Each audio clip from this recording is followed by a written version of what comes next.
All right. So before I talk about the angle and the story with Will Ospreay and Kenny Omega, overall, I think the show was fine. I did buy Redemption. I did watch it. I watched half of it this morning because I fell asleep during. Honestly, I started falling asleep during the Champa Hayne Maker match. And then I woke up to Kenny like holding the bed up after the Kevin Knight match. So I had to rewind back, watch the Willow Tekla match, watch the main event, and I'm gonna go back and really watch the Andrade Mark Davis match because I watched like a little bit of it. I say like the first half of it, then I dozed off again, and that's really because it started at 7, and I was hoping that it would end at a decent time. It was still long as hell, but I don't really care because I can always just watch it later. And I know a lot of people have the sentiment that the shows are too long, but if we're paying per event, I want as much as possible. I don't care if I have to watch half of it at night and watch half of it in the morning. I don't care. Give me my money's worth. That's how I feel about that. But I feel like the main storyline throughout the show was Will Ospreay. And let me tell you, first of all, the Young Bucks and Death Riders match being second surprised me. And what surprised me the most was Will actually doing the Death Rider entrance.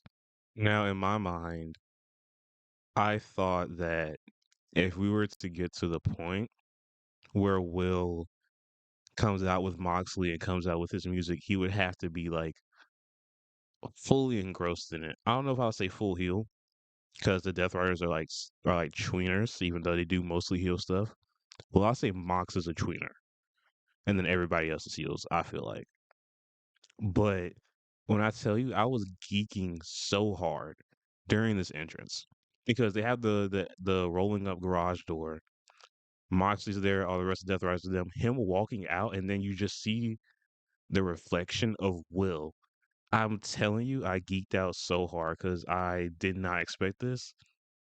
And he's looking in the mirror too. So then once it pans out more, both of them have their backs turned. He has the Death Rider logo on his jacket.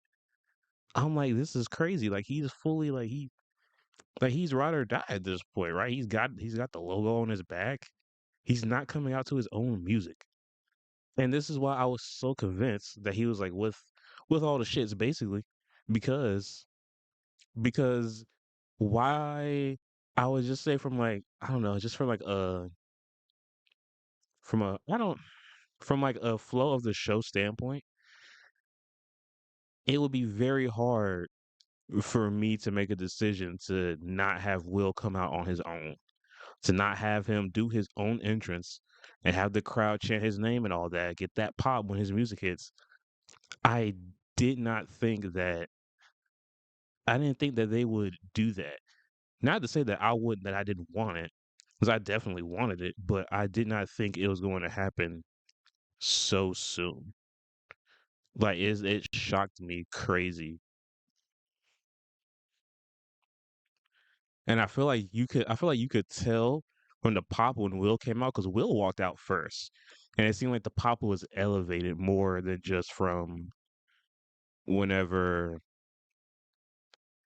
kind of popped out more from whenever like Moxley would just come out by himself. Like it felt a little bit more elevated.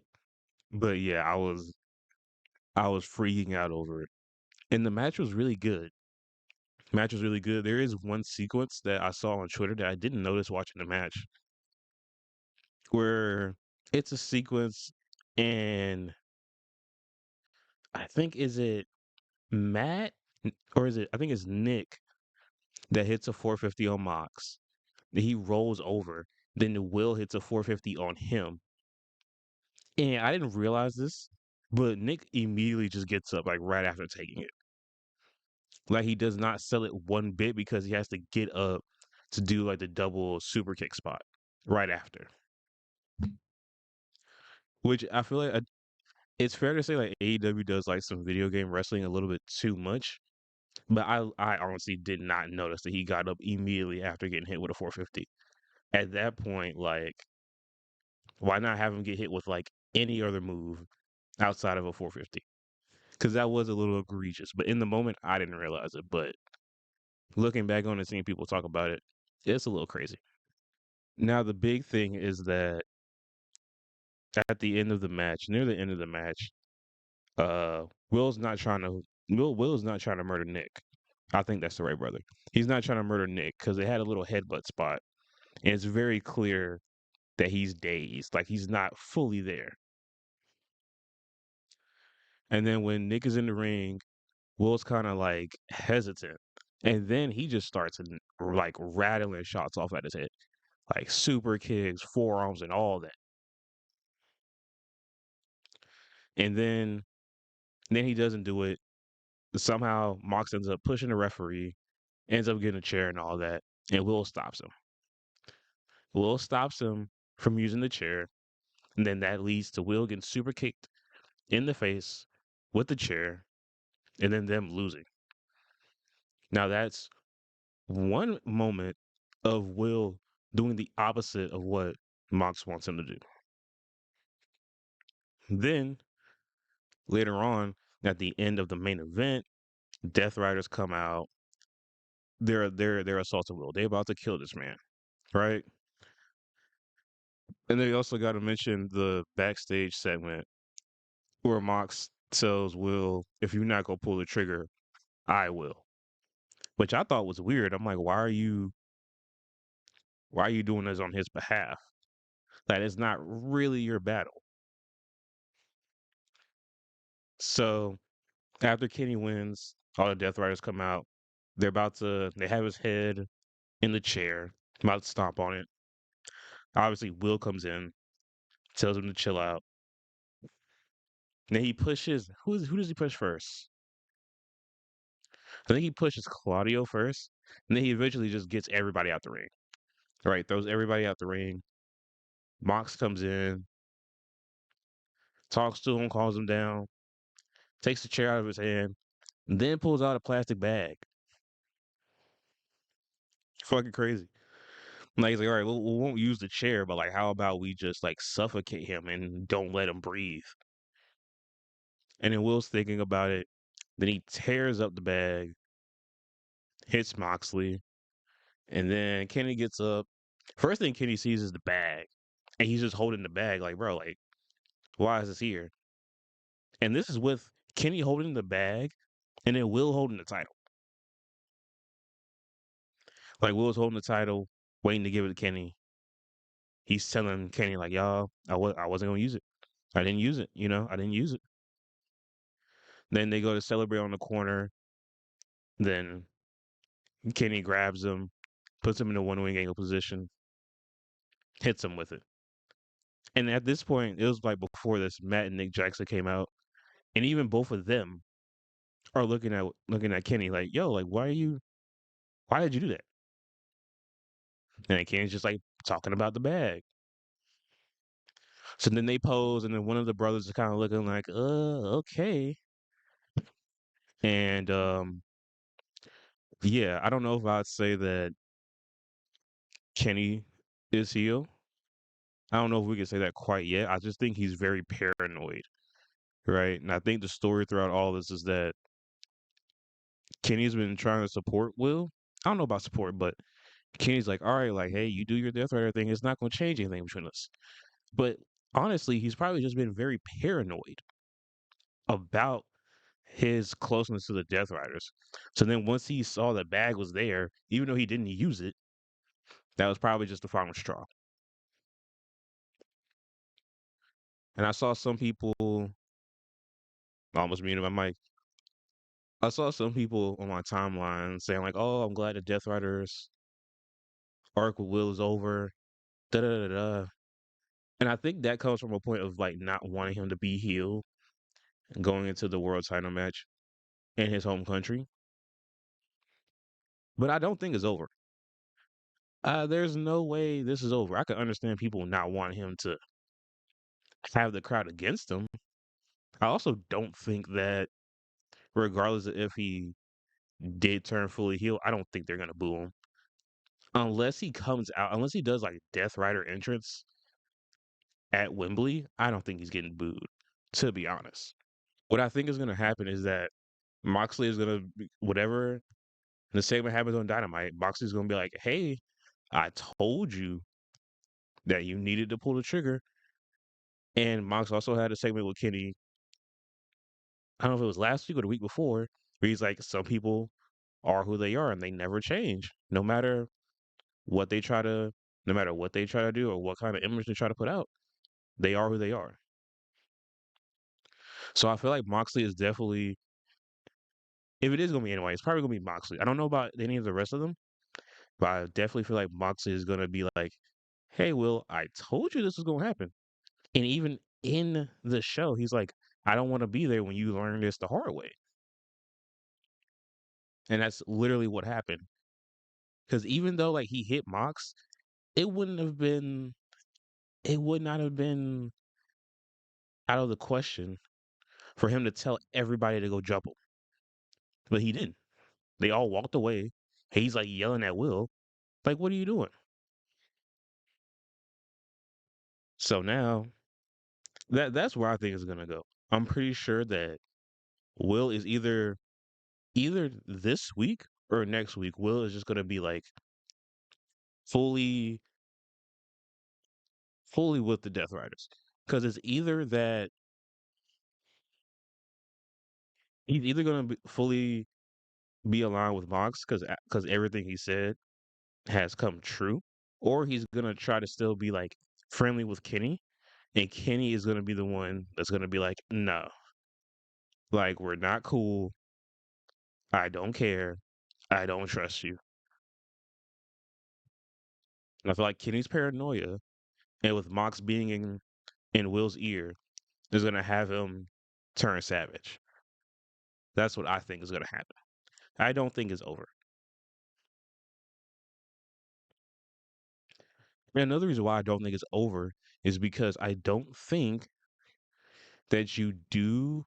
Now, I don't think you have Will do that Death Rider entrance, have it on his coat, if we're just going to end it immediately after. I don't think you do that if it's going to end next week. Because he got the Death Rider patch like 2 weeks ago, and he had it on his tights. But him doing that entrance and having the logo on the jacket, I feel like, I don't know. There still has to be a little bit more to it.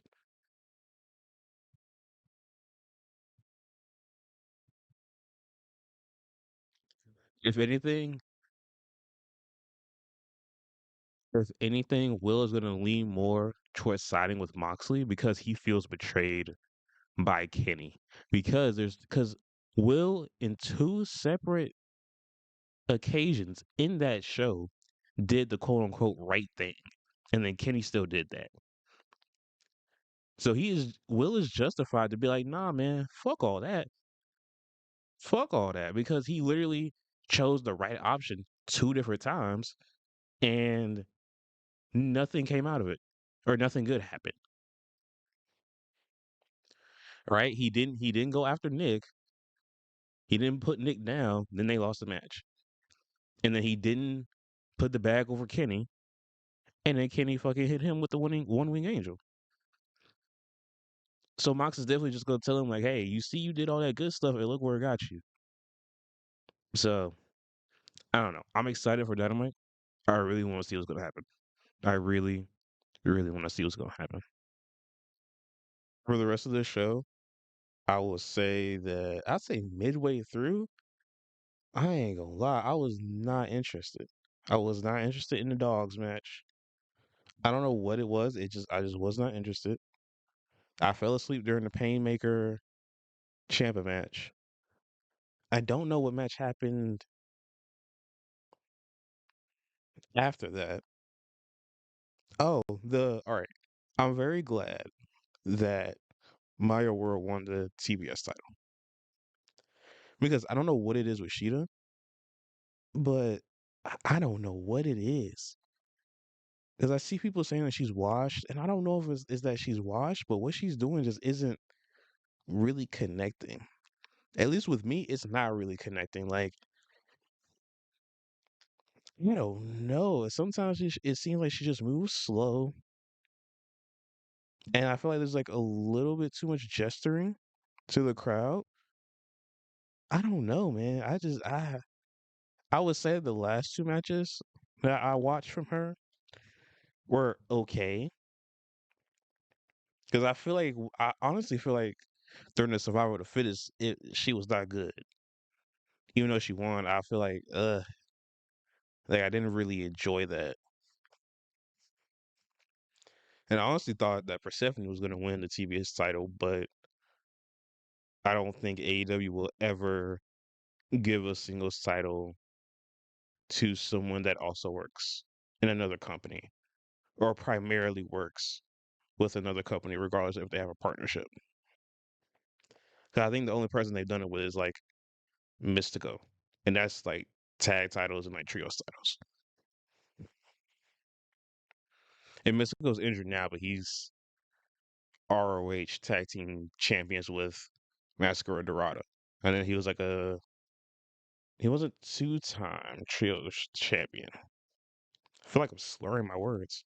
But he was a trios champion with Mystico. Mystico was a trios champion with Jet Speed.